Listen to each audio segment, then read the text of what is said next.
Hey, this is Jan from In Sales Academy. In today's video, I'm gonna talk about your agency and especially why are you not growing? Why is your agency not growing? And there are some specific business reasons why not. So hopefully this will be helpful.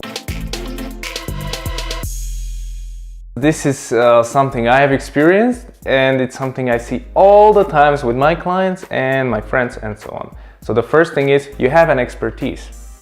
You know Facebook ads, or you know web development, you know mobile app development, you know lead generation.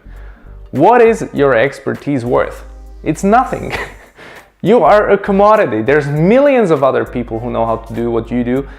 There's millions of lead gen companies that do lead generation like me. So how are you gonna not become a commodity? There's only one real way how to do this. You pick a niche. And many people think that this is counterproductive to pick something smaller, focus on smaller market. However, by doing so, you basically eliminate the competition and you become an expert on that niche. Because what if you basically just have an expertise like Facebook ads? Who are you doing it for? Right? That's the most important thing. For everybody?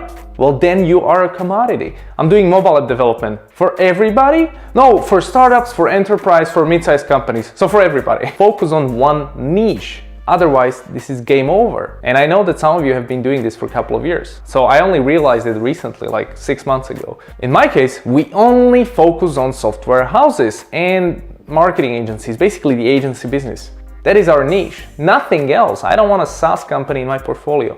Maybe if they pay me, but probably not. So the first thing is you have to pick a niche, because right now, for example, in my case, we're the only agency in my region in Europe who is doing outbound sales with sales coaching, with all this shit combined together for software houses who want to grow. There's no way we can have a competition when we're just picking up clients. So this is really cool. You need to be able to do this. The market is huge. That's the same for you. You know how many companies you can approach in like banking or fintech?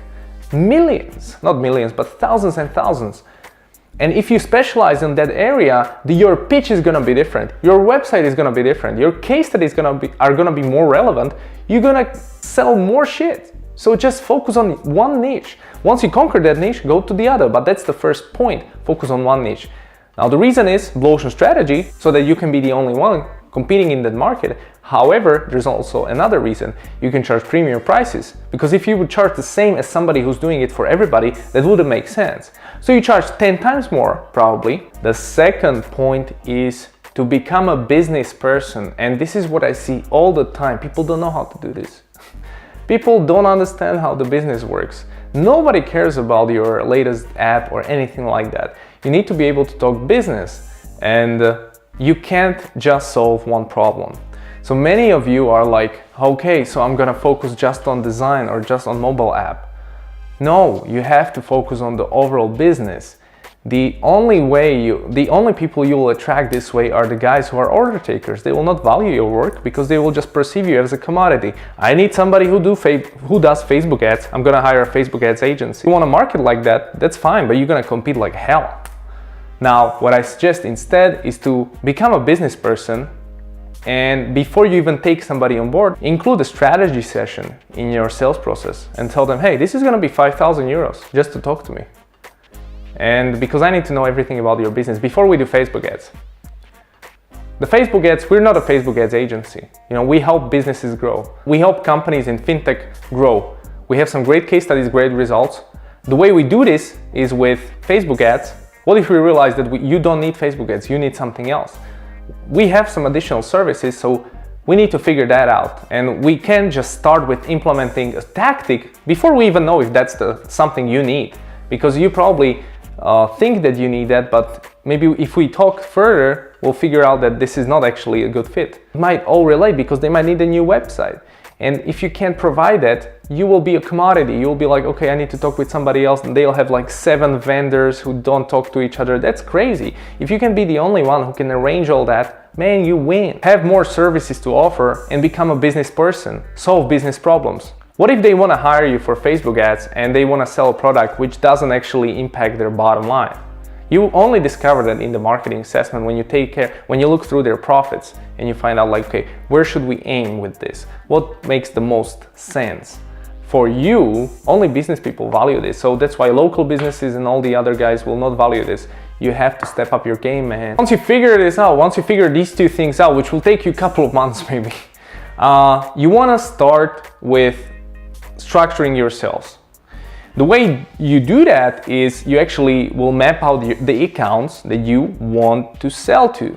So you exactly know who you want to sell to. You make 3 tiers. I made a video on this, so check it out. You made 3 tiers of accounts, and basically you start your campaign. You'll use different tactics, but the way you want to work, you map out all the accounts and you create channel strategies for each tier.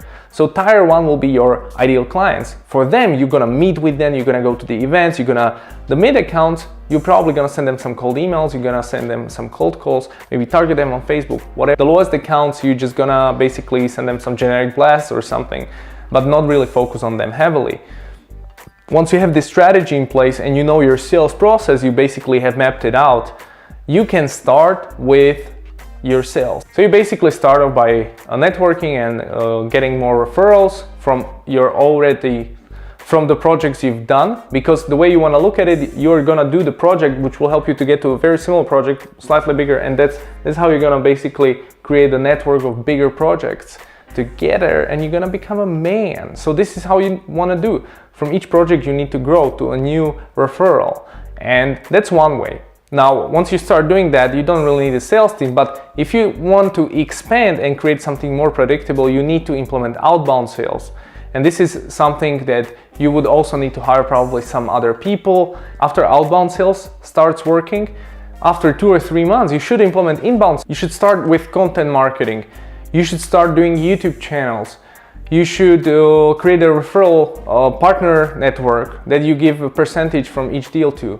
And all these things come last. You should focus on your clutch profile, and all these things comes after you already build out the engine. Don't focus on that in the beginning. Those are the reasons. So basically, the first one, niche. The second one, become a business person by increasing the number of your services.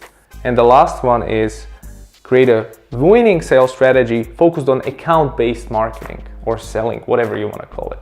Hopefully this was helpful. I know it's kind of weird, so if you have any questions, leave me down below a comment, man, and I'll be more than happy to answer. Most importantly, go to insalesacademy.com and you get a free cold email audit. Who does that? Nobody, because I'm Jan. But thanks very much for watching this, and hopefully this was educational. Goodbye.